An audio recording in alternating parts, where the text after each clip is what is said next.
십자가 그늘 밑에 나시기 원하네.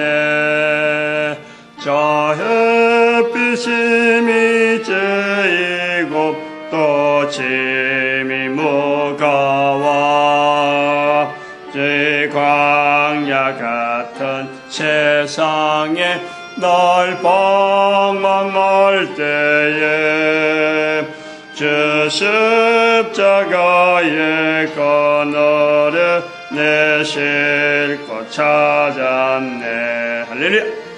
내 눈 하나님 말씀 이사야서 43장입니다. 이사야서 43장 1절에서 끝절까지 말씀 교독합니다. 1절 말씀 제가 먼저 받들어 본 것들입니다.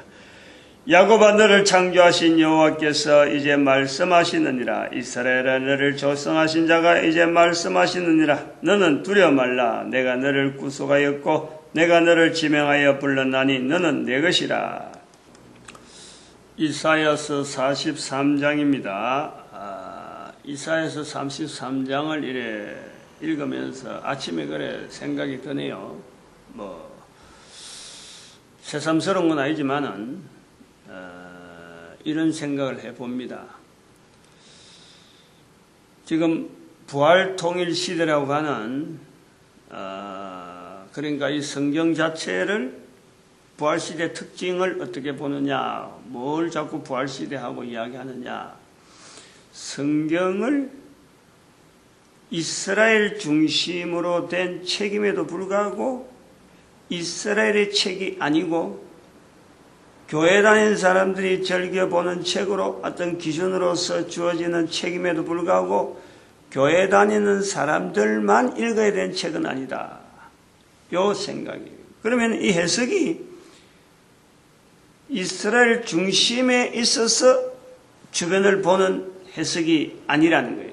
그리고 또 교회 다니는 사람들이 중심이 되어서 주변을 바라보는 것이 방향이 전혀 다른 거죠. 어떤 중심에서 물론 중심이 있어서 어떤 바라보는 방향이 있어야 되는 것은 분명히 해석은 하려고 하면은 뭐든지 어떤 기준점에서 나가야 되니까. 근데 그 기준점이나 중심을 두는 것을 지금까지는 이스라엘이라든지 유다의 역사니까 역사적인 여러 가지 흔적을 기록해 놓은 거니까 그리고 또 교회 다니는 사람들로 하여금 중심이 돼서 하나님이 너는 내 것이라 그럴 적에 바로 교회 다니는 사람들이 내 것이고 내 것이라 하는 대상자는 바로 하나님. 그래서 교회 다니는 사람들 하나님을 부르는 자들 그 중심에서만 있는 이 성경으로 보던 것을 완전히 바꾸는 거예요.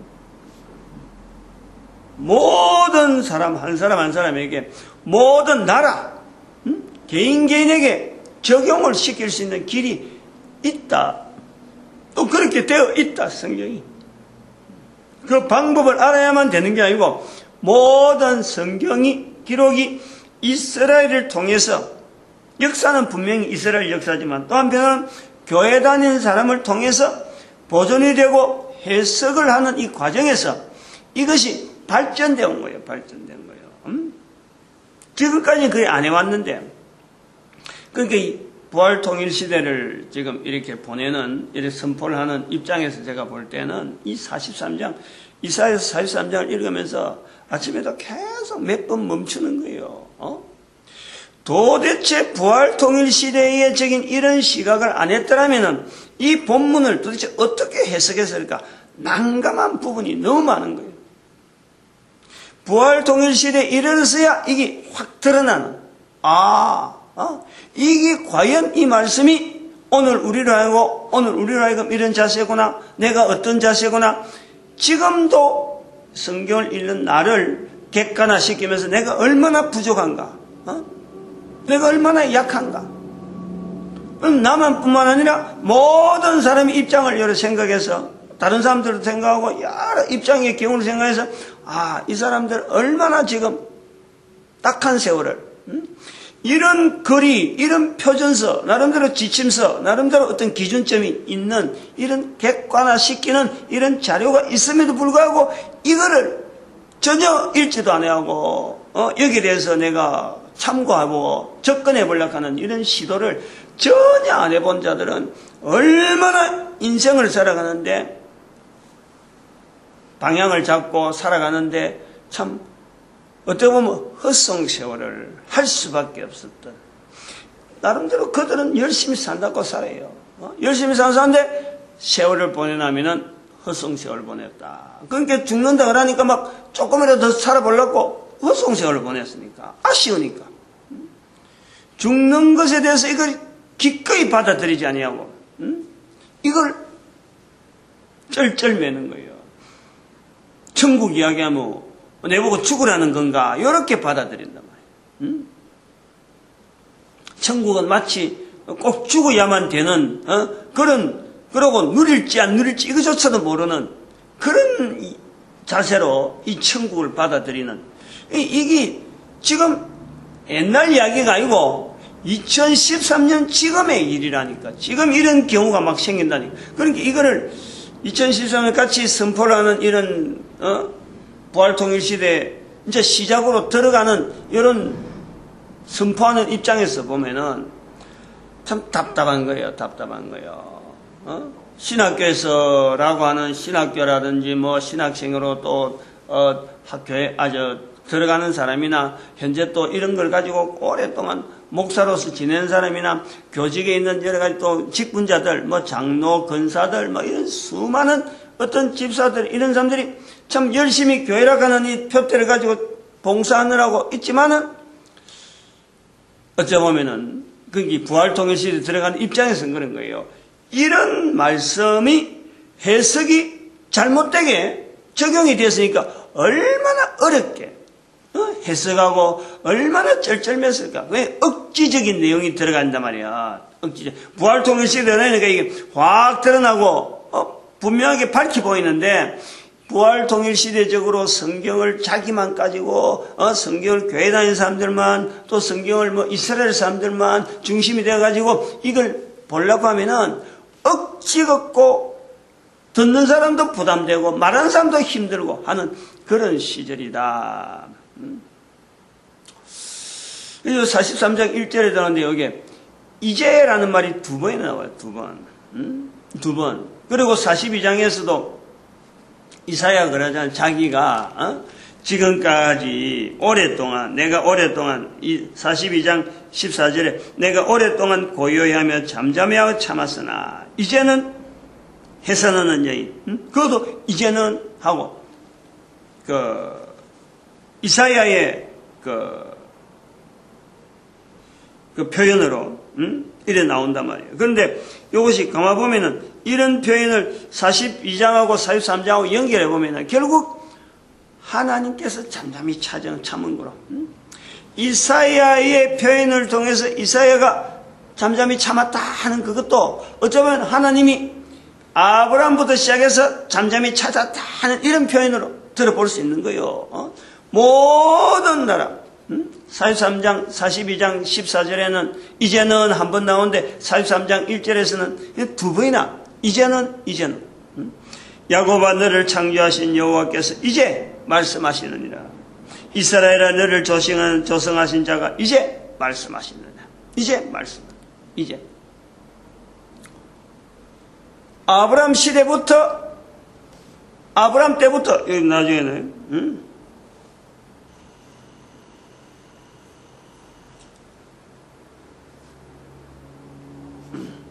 여기 선조 이야기 나오는데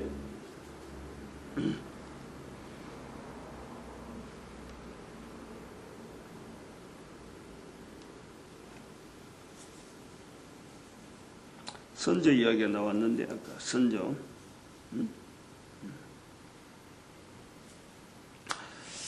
선조 때부터 여기 27절에 내 시조가 범죄하였고 내 시조가 범죄했고 내 교사들이 나를 배역하였나니. 지금 이스라엘을 해서 지금 한 부분은 이 이스라엘이라는 자체를 하나의 객관화시켜 놓는 거예요. 나라를. 주변 나라가 많이 있는데 모든 나라에 대해서 이스라엘의 나라를 객관화시켜서 이스라엘 나라는 시조부터 범죄하였고 아브라함부터라고 볼 수 있는 거죠. 아브라함부터. 내 시조, 이스라엘의 시조 아브라함이죠. 그리고 교사들 아브라함 이후로부터 계속해서 이사야까지 나타날 수 있는 선지자도 되고 왕도 되고 제사장도 되는 이런 교사들이 얼마나 많았겠어요. 그 뭐 왕이라 하는 이런 사람 말고도 주변에서 백성들 지도하는 수많은 또 관원들도 있고 또 제사장 중에서도 대제사장, 제사장 또 여러 가지 또 계급들이 있잖아요. 선지자 중에서도 뭐 바른 선지자 있고 나쁜 선지자 있고 해서 그러면서 계속 이스라엘 백성들을 바르게 나쁘게 교사했다는 거죠. 나를 배역하였나니 너희 교사들이 나를 배역하였나니 이제까지 그랬다. 그러면 요거를 전 인류 속으로 들어가면요. 이스라엘 백성들은 시조부터 배역했다 그러면 우리 인류 전체는 창세기 3장부터 배역하는 자로 나오는 거예요. 모든 사람으로 다 들어가는 거예요. 모든 나라가 다 들어가는 거예요. 이제는 그러니까 이런 거를 이스라엘 백성들을 통해서만이 나타내려고 하던 하나의 구조 이걸 확장시키지 아니하고 이스라엘을 통해서 아브라함을 통해서 이스라엘을 쭉 이렇게 객관화시키는 이 작업을 통해서 성경의 기록이라는 기록을 쭉 하면서 하나님이 이스라엘 백성들의 어떤 사람들 선지자나 몇몇 사람들을 통해서 계속 말씀하시던 그 틀을 얼마나 하나님은 답답해 여기시나. 모든 백성들 향해서 지금 다 알려줘야 될, 다 지금 이걸 알아야 될 이런 환경인데 이스라엘 백성들을 모델로 해서 나타낼 수밖에 없는 인간적인 이 환경이 있잖아요. 언어가 제한되고 지역이 제한되어 있고 나가는 사람들이 제한되어 있고 이런 정책들이 이게 이스라엘의 나라 자체가 이걸 확 깨뜨리지 아니하고 자기들만 오다 싸고 교회도 우리만 하고 오다 싸는 이런 시각 때문에 하나님께서 얼마나 답답하냐. 그 내용이 42장에서부터 시작해서 43장에 이제는 이런 표현으로 나온다. 그걸 느낀다는 거예요. 지금 부활통일 시대는 이걸 바꿔서 보니까 이게 느껴지는 거예요. 뭐 처음부터 제가 성경을 43장 딱 읽자마자 이래 된 게 아니에요. 세월이 오래 가는 동안에 저도 나이를 좀 먹고 성경을 계속해서 이렇게 접근하면서 또 시각 자체가 1945년에 이스라엘 회복 자체를 2012년 딱 발견하고 난 뒤부터는 2013년부터 부활통일 시대라 하고 선포하고 난 뒤부터는 자꾸 처음부터 이 43장을 그때 갖다 준다고 해서 그때 당장 되는 게 아니에요. 계속해서 과연 이게 그러한가 되어지는 일을 보면서 상황을 보면서 이게 바르게 해석하는 게 맞나 하는 이런 오래된 어떤 과정이 있는 거예요. 개인에게 다 설명할 수 없는 한 사람으로 훈련시키는 이런 표현이 나오는까지 훈련시키는데 다양한 어떤 환경이 있는 거예요. 그런데 그걸 적용을 해보면은 빈틈없이 이빨이 딱딱딱 맞아가는 그것 때문에요. 내 자신도 두려운 거예요, 사실은.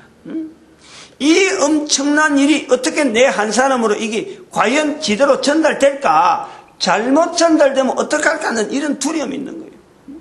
이 어마어마한 것이 왜 해필에 내한테 오느냐? 이런 의구심도요, 안 할 수가 없는 거예요. 이제 그런 것을 가지고 자꾸 우리 대한민국의 어떤 사역, 지금 우리 한글이라고 하는 이 사용하는 이 어떤 위치, 지금 현재 우리 국내 사정과 국제 영향, 이거 이제 역학관계, 우리가 어떤 역학적이 있고, 지금 지형적으로 어떤 관계가 있느냐, 이런 것까지 다 이런 하나하나, 요거 생각했다가, 요 분야 생각했다, 이런 걸 다 모으면서 43장을 보니까, 몰랐을 때는 너무 참 답답했겠다. 43장 상황 자체를 이스라엘 중심만 보고 교회 다니는 사람들을 볼 때 표현해야 되는 그 얼마나 많은 사람들이 설계했을 거예요. 얼마나 많은 사람들. 그러니까 억지적인 표현을 가지고 막 유지하려고 하다 보니까 신학교 책들에 막 책은 잔뜩 많아지고 신학교 출입하는 목사들은 잔뜩 많아지는데도 불구하고 필요하겠죠. 필요하겠지. 그래 하니까 내 같은 사람도 목사라는 제도 속에서 이런 걸 보고 설교라는 방편이 어쩐 나오는 거죠. 뭐 신학교 없어가지고 뭐 그랬으면 목사라는 이 제도가 없으면 내가 어떻게 이런 캠코더 시대가 되어 왔어도 이런 걸 자료로 남기려고 할 수 있는 환경이 안 되잖아. 그러니까 이런 것이 되어진 지금의 시점에서 이걸 자료를 보는 그 자체가 이거는 그 사람에게 어마어마한 능력과 어떻게 보면 시대 전체를 아우를 수 있는 이런 시각 자체가요 바로 적시로 주어지는 거예요. 오래된 수천 년에 걸쳐갖고 넘어오는 그 사건을 하나님은 지금 이제는 말씀하시느니라, 이제는 말씀하시느니라 43장에 지금 두 번이나 강조하고 있다는 거예요.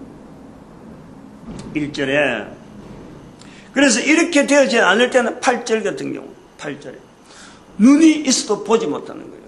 귀가 있어도 듣지 못하는 거예요. 이 내용을 자세히 봐봐요.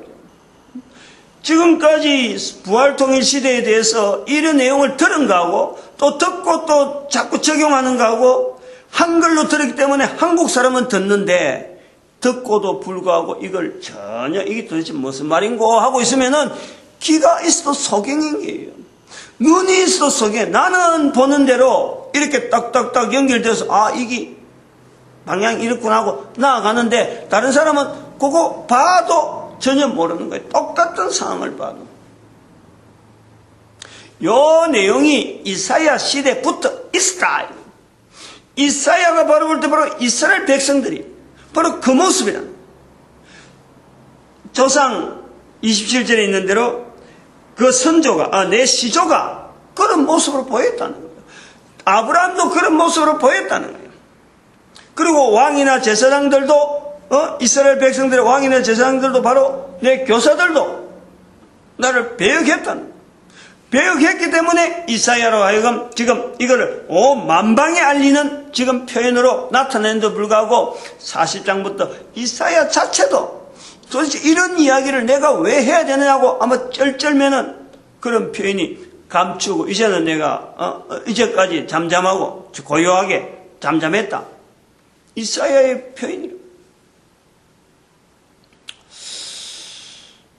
여러한 이 표현이 이제 이 43장에서 좀 전체를 흐른다 이래 보고 이 43장에 또 특별한 어떤 의미는 또 잘 보면은 하나님께서 내가 여호와라 하는 이 표현이 43장에는 이제 말씀하느니라 말씀하시느니라 하는 이런 표현이 나오면서 내가 여호와라는 이 표현을요 스스로 물론 성경 속에 이 표현이 많아요. 모세한테도 모세 시대부터 성경이 기록되어지기 시작한다는 모세부터 시작해서 여호와라 나는 여호와라 하고 계속 말씀하시는데 이 43장에서 표현하는 나는 여호와라 하는 이 표현은요 이스라엘에게만 하는 게 아니라 모든 사람에게 모든 나라에게 나는 여호와라 너는 내게 부르짖으라. 나와 너라고 하는 개념 자체가 모세는 지금 구원받는 대상으로서 이스라엘이라는 이 어떤 이 범위를 제한적으로 하면서 하나님에 대해서 여호와라 불러야 될 대상으로서 이스라엘을 특별하게 지명하는 그 과정에서 여호와라 하는 이 표현을 이스라엘이 쓰도록 허락했다 그러면은 지금 여기 43장에서 보면은 이거는 지금 모든 나라에 모든 개인에게 적어도 눈으로 보고 눈이 있다면은 귀가 있다면은 듣는다면은 말한다면은 이걸 할 수 있는 들을 수 있는 그 하나님으로서 지금 들려주는 거예요. 43장의 내용이요 완전히 달라지는 거예요. 완전하게 그 환경이요 들어야 될 사람들 대상 자체가 완전히 다른 거예요. 40장부터의 시각 자체를 우리가 분명히 바꾸는 거예요. 부활통일시대라는 표현을 안 했더라면 어떻게 하나 할 정도로 지금 아주 아찔하다니까요. 내가 섬찟한 느낌을 든다니까. 그전에도 새벽기도 해가지고 지금 몇 년째 3년마다 한 번씩 성경 한 번씩 새벽기도 하면요 이게 돌아가요. 한 번 돈다니까 3년에 한 번씩 한 장씩 하는데 근데 지금 몇 번째 했거든. 5번째인가 지금 내가 목회하고 나서부터 시작해서 5번인가 지금 여기 한 번 도는 거예요. 시편은 주일 저녁에 따로 하니까. 근데 그 전에는 요거 앞에 할 때는 이런 설교가 안 나왔어요. 근데 지금 금년부터 이 설교가 나온다니 이런 내용이에요. 그래서 캠코더를 남기는 거예요. 자료를 새벽에 있는 이 자료들 다른 사람하고 공유하자. 내 혼자 뭐 알았다고 해서 내가 다른 사람들 모아놓고 세미나나 하고 뭐 이렇게 할 그게 아니잖아요. 내용 자체가 이게 내가 없어도 주고 없어도 이 자료가 남아서 다른 사람들 다 이걸 보고 확인하고 참고를 하고 또 다른 또 자기 인도하는 또 일들이 있으니까 하는데 죽고 나서 아무한테 전달 안 되는 그런 자료가 아니고 내가 없더라도 이 자료로 계속해서 남아있도록 지금 캠코더로 그런 취지로 준비하는 거예요. 그래서 여기 43장은 저는 읽으면서 그런 생각을 했어요. 요한복음에 나오는 요한복음 태초에 말씀이 계시니라. 이 말씀이 육신이 되어 우리 가운데 나타났다. 요한복음 1장 1절에 나오는 그 말씀. 그리고 그 말씀이 이제 말씀하시느냐. 요한이 사도 요한이 그 성경을 기록할 때에 요한복음을 기록할 때에 이 이사야서 43장에 나오는 이런 느낌을 이제 말씀하시느냐 이제 말씀하시느냐 이런 느낌을 사도 요한이 분명히 느꼈을 것이다. 그리고 여기서 나오는 43장에 나오는 이 내용 요한복음에서 나오는 그 환경 요한복음의 그 독특한 다른 복음하고 좀 틀리는 차이가 있는 그 흐름을 지금 여기서 느끼는 거예요. 이제 말씀하신다. 태초에 할 때 태초에라는 말을 왜 썼을까? 이스라엘 백성들이 어떤 하나님으로 했으면 태초란 말을 안 썼을 거예요. 근데 태초부터 하나님은 이런 말씀을 모든 인간들에게 계속 들려주고 싶고 모든 사람들이 다 알게 됐으면은 다 이걸 따라왔더라면요 이스라엘은 이 특별한 이 환경을 만들 필요도 없고 책도 성경도 있을 필요가 없는 거예요. 안 듣고 그렇게 택하고 택한 이스라엘 백성도 그 선조가 그 조상이 시조가 범죄하였는데 시조가 범죄하고 교사들이 다 배역했다는데 배역은요 떠나는 것도 아니고 완전히 배신이라 배신. 그런 자리를 했다는 거 아니에요. 얼마나 답답한 하나님의 답답한 그 표현이 이사야 43장에서 요한복음의 연결. 이건 제가 요한복음을 설교한 거는 조금 독특하니까 그거는 그 새벽 그 복음서에 그 1027 그룹에 들어가야 돼. 1027 그룹에 요한복음의 독특한 자리에 대한 것을 제가 좀 설명을 해놨으니까 같이 연결해 봐야 돼요. 그래서 40장 이후로 나타나는 내용하고 요한복음하고 요한복음의 환경하고가 비슷한 환경이다. 그걸 느끼면서 또 요 43장이 또 다르게 나오는 것은 요한복음에 나오는 에고 에이미. 나는 뭐다. 나는 떡이다. 나는 세상의 뜻이다. 나는 세상의 빛이다. 에고 에이미. 예수님께서 나타내는 그 헬라어적인 표현에 의해서 에고 에이미 하는 이 특징이 요한복음의 특징이에요. 나는 세상의 뜻이다. 나는 세상의 빛이다. 나는 포도나무요. 너희는 가지다. 나는 하는 이 내용, 이 표현. 이 표현에 대해서 나는 나오지만 43장에도 나는 하는 이 표현이 너무 많이 나와요. 이거는 이스라엘 백성들이 모세로부터 훈련받은 것에서 새삼스럽게 이야기한 내용이 아니라는 거예요. 모든 나라, 모든 백성들, 성경을 읽지 않는 모든 사람을 향하여 지금 하나님께서 선포하시는 표현으로 받으라. 이게 부활통일시대 해석에 접근하는 이런 내용이라는 거예요. 그래서 그 하나님에 대해서 우리가 볼 때 이걸 읽을 때 1절에 같은 경우 너는 두려워 말라. 두려워 말라. 내가 너를 지명하여 불렀다. 이게 이스라엘이 아니라는 거예요. 이스라엘이 엄청난 이건 다른 거예요. 각도가. 내가 너를 지명하여 불렀다. 43장에서 지명하여 부른 것은 바로 내 한 사람이에요. 내 한 사람. 바로 지금 이 소리를 듣는 그 사람을 이야기하는 거예요. 지명하여 불렀다. 그리고 그 지명하여 부른 것을 18절에는 구체적으로 합니다.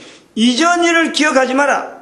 옛적 일을 생각하지 마라. 완전히 달라진다. 새 일을 행한다. 이거 새 일을. 보라 내가 새 일을 행하니 이제 나타낼 것이라. 43장 19절에서 21절 말씀은요. 우리 참된 교회, 구미 참된 교회가 처음에 개척하면서 주보에 계속해서 이 말씀을 나타낸 거예요. 너는 내가 새 일을 행한다. 이거 자체가 좋아가지고 했는데 나중에 또 바뀐 의미를 다르게 둔 거예요. 처음에는 이런 부활통일 이런 시대 몰랐잖아요. 벌써 10년 전인데. 2001년도부터 우리가 여기서 개척했으니까. 그때의 이 선구를 붙잡은 거예요. 새 일을 행한다. 하나님의 새 일을 행하니까 우리가 소망을 가지자 하는 것을 했는데 요 지역에 교회가 없던 지역에 교회를 세웠으니까 이건 새 일이다 하고 붙잡았는데 나중에 21절 부분에 요 부분을 나중에 바꾸는 거예요. 해석을. 이 백성은 내가 나를 지었나니 나를 위하여 지었나니 나의 찬송을 부르게 하려 함이라. 이 내용을 바꾼 거예요. 나의 찬송. 결국에는 알리는 거 아니에요. 알리는 거. 이 찬송이란 말이 바로 예수님을 입으로 이야기하는 마태복음 10장 32절의 내용을 입으로 예수를 시인하는 그게 바로 찬송이다. 그게 바로 전도다. 나의 전도를 나를 전도하기 위해서 이 백성을 지었다라고 할 때에 어마어마한 차이가 있는 거예요. 이스라엘 백성들만에게 주어지는 특권이 아니라 내 정인되라. 예수님께서 우리에게 말씀하시는 내 정인되라 하는 그것은 이스라엘 백성들에게 제자들에게 교회 다니는 성도들에게만 주어지는 게 아니라 모든 백성들에게 주어진다. 모든 사람들에게 주어지다. 이거는 오래전부터 표현한 거예요. 부활통일 시대 이야기하는 거 아니에요. 이거는 나의 찬송을 부르게 하려 하면 이것은 벌써 우리 교회에서는 오래전에 알려진 거예요. 모든 백성들에게 하나님이 인간을 만드신 근본적인 뜻은 하나님을 찬송하기 위해서 하나님은 만들었다. 이스라엘이 아니다. 그렇게 하는 건 이미 부활통일 시대 전에 우리 교회의 선구로서 나타나기 때문에 이건 오래전에 이미 나타낸 거예요. 근데 그것이 부활통일 시대를 겨냥해서 할 때라는 생각도 아닌 거예요. 부활통일 시대는 단순해요. 1945년에 이스라엘의 회복을 발견하고 이게 바로 성경 속에 들어가야 된다 하는 그 사건을 보고 난 뒤에 그러면 그 본해와 보지 않는 해를 억지로 개인적으로 잘란 거예요. 자르고 해석을 자꾸 바꾸게 하려고 한 거지. 의도적으로. 2012년 13년이 달라지는데 똑같은 해석을 하면 안 된다 하고 의도적으로 다르게 하다 보니까 사유산장 같은 경우 이런 경우에 안 했더라면 어떻게 할까 하고 가슴 철렁했다. 그 옛날에 한 거예요. 내가 얼마나 억지로 했겠느냐 하는 생각을 내가 하는 거예요. 그러므로 우리 인간은 지어진 자리가 뭐 때문에 지어졌느냐? 하나님을 찬송하기 위해서 모든 인간이 지어졌다. 그걸 모르잖아요. 모르고 있으니까 얼마나 답답해. 귀가 있어도 못 듣고 눈이 있어도 못 보고 그런 모습이다.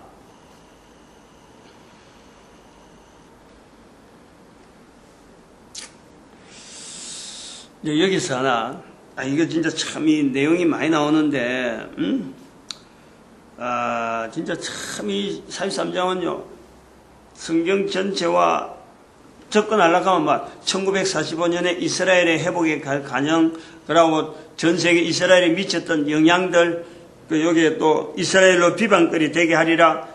AD 1년부터 시작해서 예수님한테서 예수님을 거부하는 이스라엘 백성들의 그 살아오던 삶 전체 그 비방거리인데 1945년에 회복되어지는 이런 역사. 그러므로 회복이라는 그 사건 자체가 이 이스라엘 백성들에게 주어진 2013년부터는 이제는 성경 전체에 대해서 이스라엘 중심으로 계속 볼 것이 아니라 또 다른 하나의 이스라엘, 다시 준비시키는 한국이라는 한반도라 하는 그 시각을 성경 속에서 계속해서 연결시켜서 부각시키면서 한국을 중심해서 중국과 일본, 이런 어떤 이 독특한 어떤 환경에 처해 있는 이 세 나라의 관계를 자꾸 연결해 보려고 했던 그런 시도가 있는 거예요. 그런데 혼자서 다 못하더라도 다음에 계속해서 이런 부분을 선포해야 돼. 방향이 이거는 뭐 제 혼자서 나오는 사건 자체를 갖고 검증하라 하면 지금 소용이 없어요. 이걸 갖고 보면요, 이런 식을 보면은 누구든지 그걸 체험할 수밖에 없도록 되어 있어요. 구조가 그래 갈 수밖에 없어요. 시기도 시간적으로 그렇고 되어지는 일 자체가 그래 될 수밖에 없어요. 지금 말하고 싶은 내용이 하나 있어 그런 거예요. 지금 앞에서 부분에. 자, 여기에 눈이 있어도 보지 못하고 귀가 있어도 듣지 못한다 하는 이 내용을 지금 상황으로 지금 연결해 보려는 거예요. 지금 상황에 실제적인 있는 이야기를. 어제도 제가 그 상모교회 성도 한 사람이 황산동에 그 사역을 두고 목사들 뭐 향해서 막 거친 표현이 나오는 걸 두고 내가 다른 말로 좀 잠잠해라 하고 이제 이야기했다는 그 이야기를 했는데, 어제는 그 해결하기 위해서 전 오후에 오라 그랬잖아요. 오라 그러고 만나서 이야기를 하면 구체적으로 들어가서 이런 악유, 소위 말하면 서로 불편한 이런 관계가 한 성도가 개인 성도지만 우리 구미에서 제일 큰 교회, 또 그러고 제일 오래된 그 근사란 말이에요. 나이가 지금 80 넘으니까 근사하고 하니까 기독교 연합회에서 나가는 사역하고 지금 어떤 지역을 같은 지역을 안 하고 지금 탁 마찰되면서 그 교회 담임 목사까지 큰 교회 담임 목사까지 지금 난처하게 되어지는 이런 문제니까 그게 나를 자꾸 불러들여 가지고 내보고 해결해 달라고 하고 하는데, 내가 섣불리 뭐 담임 목사가 이야기했는데도 불구하고 안 되는 걸 갖고 내가 왜 함부로 듣느냐. 나는 이제 그런 자세면서도 또 내한테 부탁을 하니까 이걸 뭔가 조절해 줘야 되겠다. 그래가지고 저녁에 오후에 오라 그랬어요. 오후에 그래서 와서 이야기를 한번 듣는데, 그 전에 낮에 해당되는 그 조직에 소위 말하면 뭐 이사장도 있고 부이사장도 있고 또 사무처장도 있고 뭐 이런 조직이 돼 있다고. 그런데 부이사장이 우리 교단이라, 나머지는 다른 교단이고, 교단이 다르니까 그 부이사장한테 내가 전화를 해갖고, 이 사실 이런 사태 자기도 알고 있는 거예요. 그 교회 목사한테 막 이야기하고 자기들한테 막 푸시하는 걸 알고 있는 거라. 그래 이래 방방 뛰는데 도대체 난 내막을 모르니까 어떤 조직에서 어떻게 결정하는 건지 좀 이렇게 내가 알고 싶다. 그래갖고 이야기를 차츰 들었어요. 듣고 오후에 이래 만나서 이래 이야기하는데 방향을 그랬어요. 지금 그 근사님한테 잘 되게 하는 방향이다. 이거 자체가 근사님도 어렵고 저게도 일하기가 실제로 뭐 연합회하고 차가 오고 밥차가 오고 이런다고 해서 다 좋은 게 아니다. 무엇이 뭐 턱퍽퍽 되는 게 아니다. 저기도 뭔가 어려운 부분이 있다. 근사님도 어려운 부분이 있으니까 요 두 어려운 부분 만나면은 같이 합하면은 오히려 더 좋은 일이 되어진다. 그렇게 나는 보고 이야기하는 거예요. 근사 앞에서 그런 이야기하는 거예요.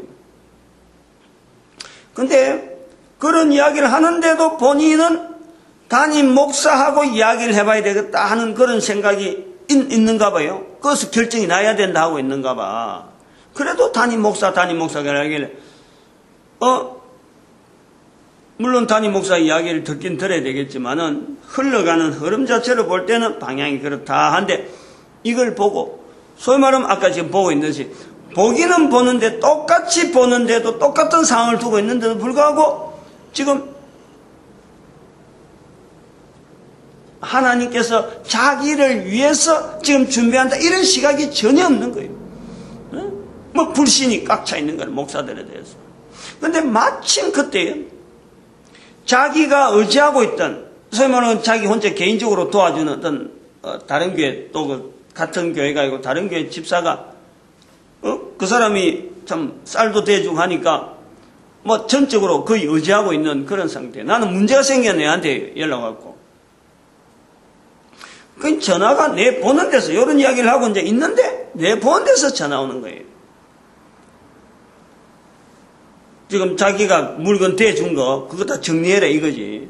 자기는 지금 딴 데 하고 싶다 이거 말이에요. 이 권사님 떠나서. 그 상황 자체가 지금 이 권사님을 하여금 연합회 쪽으로 일하도록 몰아가는 게 내가 눈에 봐도 지금 금방 통화를 지금까지 그런 일이 없었는데 내 있는 데서 그런 이야기를 하고 있는 중에 그 전화가요. 전혀 다른 환경에 있는 사람이 내한테 전화 오는 거 아니에요. 그 난 이거는 틀림없다 하고는 보고 있는데 이제 그 목사를 만나러 가자. 내가 만나러 간다 했어요. 만나러 간다 해서 그 권사님도 그래 알고 이제 같이 가는데 그 목사님을 만나 보니까 여기 또 여러 가지 이야기 들어야 될 내용이 또 많은 거야. 그 목사님은 왜 이 이야기를 그 지역에 할 수밖에 없는 자기들이 참여할 수밖에 없는 그런 상황이 있는지 구미시의 입장하고 기독교, 천주교, 불교 입장을 이야기하면서 이야기를 끄집어내는 거예요, 내 앞에서. 물론 그 권사님 들으라고 이래 이야기하는데 상황 자체가 그 지역 자체에서 접근하는 여러 가지 그 상황이 내가 보는 거하고는 너무 개념이 다른, 소위 말하면 우리가 봉사하자는 그 측면이 그 목사님이 말씀하는 내용은 봉사라는 이 내용도 그냥 어떤 자발적인 그 지역에 어려움이 있어가지고 우리가 이런 걸 통해서 한번 하자 이렇게 되어진 것이 아니라는 거예요. 시에서 자기들한테 느끼는 느낌 자체가 천주교는 그 지역에 지금 복지회관을 운영하고 있어. 그 지역에 월요일부터 금요일까지 한단 말이에요. 그러니까 토요일이 비니까 토요일날 급식을 이 권사님이 맡아서 개인적으로 그걸 해왔는데 토요일날 급식 안 하니까. 근데 그런 지역에 천주교가 그걸 맡고 있지. 똑같은 지역에 복지회관을 맡고 있단 말이에요. 정식으로. 그 시에서 그 말을 한다는 거지.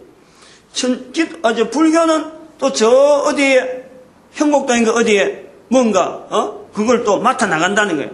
그러면서 그럼 기독교는 하는 게 뭐냐 이런 식으로 푸시를 하더라는 거지. 시청에서 이제 그게 가게 된 연합회가 가게 된 이유를 이야기하는 거예요. 그래서 교회가 좋은 이미지를 시나 이런 지역사회에 좋은 이미지를 만나기 위해서 그럼 도대체 뭘 하면 좋을까 하다가 밥차를 준비했다는 거 아니에요. 출발이 전혀 다르잖아요. 내가 들어볼 땐 그렇다는 거지. 뭐 그 사람들이야 뭐 참 하면서 좋은 일을 하려고 하는 건데 그래 하면서 해보니까 이게 참 좋은 일이 자꾸 드러나서 그 지역을 떠날 수 없다. 이제 그렇게 이야기하는데 이제 그 부분에서 저는 못마땅한 거예요. 봉사라고 하면은 어떤 자발적으로 참 이 어려운 환경을 분명히 인식해가지고 거기서 내가 할 일이 뭔가 하고 준비해서 이렇게 했더라면은 그 봉사가 참 어떻게 보면은 좀 힘이 있고 참 당위성이 있고 누가 봐도 이랬는데 밀려서 하는 거 아니에요. 체면체. 소위 말하면 교회는 뭐 하느냐 하는 그런 어떤 눈초리, 시각 이런 것 때문에 하게 됐다. 뭐 법인을 만들고 뭐 여기까지 해왔다 하고 하는 것 자체가 이거 너무 궁식한 거예요. 어떤 교회가 연합회가 한다는데 이 정도밖에 안 될까? 이 하나님께서 인도하시는 이 어떤 섭리에 연합회 일이 이렇게밖에 소형 평신도 앞에 내놨고 이런 이야기밖에 하지 못할까 하는 그런 아쉬움이 들었어요. 이제 이런 시각이 바로 귀가 있어도 듣지 못하고 눈이 있어도 보지 못하는 밀려서 하는 눈치밖에 보지 못하는, 그래서 밀려서 사역을 하게 돼가지고 기존에 감동받아서 하는 사람하고 이제 부딪히는 거예요. 부딪히는. 이런 내용이 우리가 지금 성경을 보면서 교회에서 한다든지 교회 건사가 한다든지 이런 연합체가 한다든지 이런 것을 두고도 얼마든지 우리가요 엉뚱한 분야를 엉뚱한 내용을 가지고 접근할 수가 있는 거예요. 그러나 결과적으로 전체적으로 보면은 이 두 사람이 나중에 이제 그 두 사람을 내가 완전히 결속시켰잖아요. 응?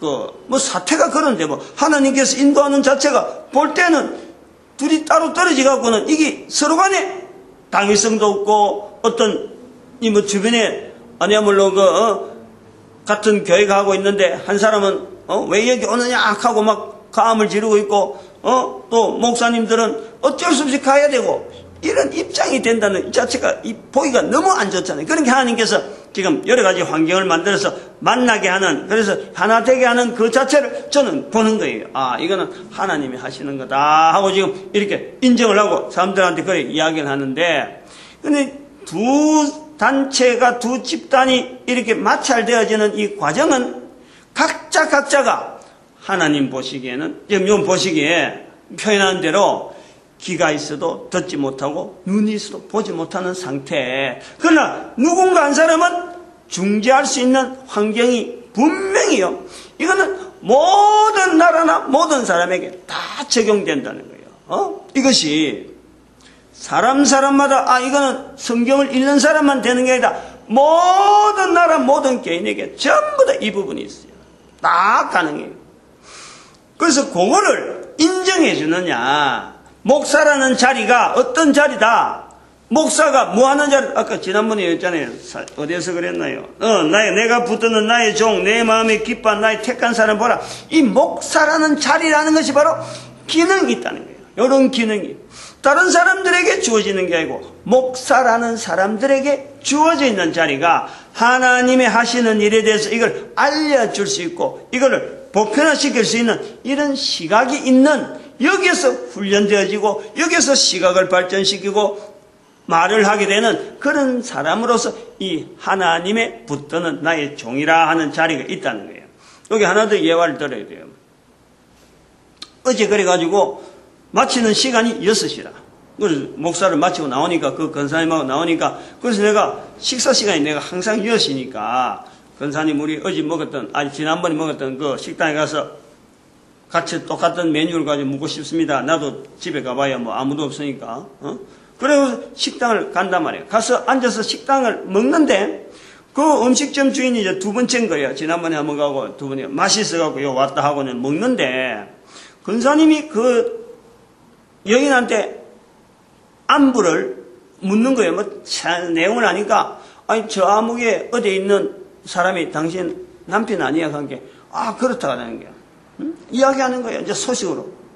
어떻게 그걸 권사님이 아냐사고 여러사고 이랬는데 알고 보니까 그 부인의 남편이 어떤 여인하고 살림을 하고 있는데 원부인을 조공지처를 완전히 외면하고 있단 말이에요. 그러니까 부인이 같은 동네에 있으면 얼마나 마음이 상하겠어요. 그런데 이 부인이 얼마 전에 교회 나온 지 얼마 안 됐다 그래요. 근데 그 권사님 입에서 그 남편과 그 아내가 교회 나간다. 우리 교회 나온다. 이제 권사님 나오는 교회에 나와가지고 학습도 받았다. 세례 받았다. 이런 이야기를 하는 거라. 나는 내용을 모르니까 무슨 상황인지 모르는 거야. 남편과의 관계를 모르고 있는데 이 여인이 하는 이야기가 그 두 사람이 내한테 어떤 죄를 지었는데 교회를 나간다는 말이냐. 이렇게 딱 말하는 거야. 이제 그런 데 대해서 제 이야기 나오고 교회 나가는 이야기에 대해서는 이 목사가 입을 다물고 있으면 안 돼. 그 부분에 대해서 너 이야기를 해줘야 될 또 목사라는 자리가 있는 거예요. 그래서 내가 그래 이야기했죠. 밥 먹다 말고 그 사람하고 자주 말 섞은 것도 아닌데 그냥 알고 지난번 반문 정도로 인사밖에 안 했는데 중대한 상황인데도 내가 말을 꺼낸 거예요. 죄인이니까 교회 가는 거다. 죄 용서 받을 수 있는 길을 교회에서 안내를 하기 때문에 죄 용서해 줄 수 있는 데 찾아가는 거다. 교회는 죄인이 가는 거야. 자기한테 죄 지은, 이런 이야기는 안 했어요. 자기한테 지은 죄, 이것 정도가 아니라 모든 사람이요, 하나님을 찾지 않는 그게 죄인데, 그 죄에 대한 용서를 받으면은, 죄 용서를 구할 수 있는, 소위 말하면 부인한테 와서 잘못했다 할 수 있는 힘이 생긴다. 그 여인에게 그 이야기를 해준 거예요. 나중에 이제 오보니까 그 권사님한테 들으니까 남편이 그렇게 했다 그런 거예요. 근데 나는 거의 뭐 죄인이란 말을, 그 사람이 내한테 죄 지었는데 그 부부가 부부란 말도 안 지, 그 두 사람이 내한테 어떤 죄를 지었는데 교회를 간단 말이냐 하는 이 죄 문제를 가지고 나는 목사니까 이야기를 해주는 거예요. 그러면 생각을 해봐요. 우리가 세상에 살아가면서 모든 사람에 대해서 범위를 둘 때 죄 없는 사람이 있느냐? 죄 없는 사람. 모든 사람에게 죄 문제를 가지고 이야기해 줄 수 있는 사람이 필요한 거예요. 그래서 이런 부분에서 우리가 오늘 본문대로 귀가 있어도 듣지 못하고 눈이 있어도 보지 못하는 이 환경이요, 모든 사람에게 주어져 있고, 이제는 이것을 모든 사람에게 풀어야 될 때가 있는 거예요. 모든 사람에게. 그래서 여기서 나오는, 아까 그랬지, 이사야서 43장 21절 부분에 나를 위하여 지었나니 내 이름을 찬송하게 한다. 이것이, 저는 그것이 뭐냐면 마태복음 10장 32절에 보면 모든 사람이 예수 그리스도 이름을 입으로 시인하는 그것 자체를 저는 찬송으로 본다면, 이런 시대를 향해서 나아가는 거죠. 이런 시대를. 그래서 복지 문제도 목사님들이 모여서 돈을 뭐 이래내고 각주라는 거 밀려서 할 게 아니라, 이런 상황에서 어떻게 하면 우리가 이 지역을 향해서 이렇게 할까 하는 목사로서, 교회로서 모든 사람 입에서 예수를 시인하는데 어떻게 했으면 좋을까 하고, 만약에 그 발상으로서 밥차를 준비했다면 얼마나 좋았겠느냐 하는 아쉬움을 가지고 있다는 거예요. 얼마든지 가능한데, 얼마든지 말 자체가 얼마든지 될 수 있는데 왜 밀려 사는 그런 일을 갖고 이야기했을까 하는 거예요. 오늘 여기까지 합니다. 한 사람 전도자 만드는 것 하나님의 어마어마한 큰 축복인 줄 알고, 또 모든 교회가 뭐 교회를 해서 분리하면 안 돼. 절, 성당, 천주교, 우리 교회, 개신교, 우리나라만의 독특한 표현이라. 이건 다른 나라에서 이런 게 안 하는 거예요. 아주 독특한 그 표현이에요. 이 전체가요. 또 천리교. 이것도 이야기할 감도 또 있는데, 어떤 이런 모든 교회가 부산에 아리께 내려갔을 때 그때, 천리교, 무슨 교회, 이런 교회란 말, 이런 말 큼직하게 붙잖아. 천리교, 상당히 그 의미가 있다 보고, 제가 캠코더로, 스마트폰과 사인을 찍었거든. 그래, 우리 민족가 하나님 앞에서 참 온 인류에서 전국도 국민으로 쓰임받기를 축복하는 시간, 주여 감사합니다. 주여!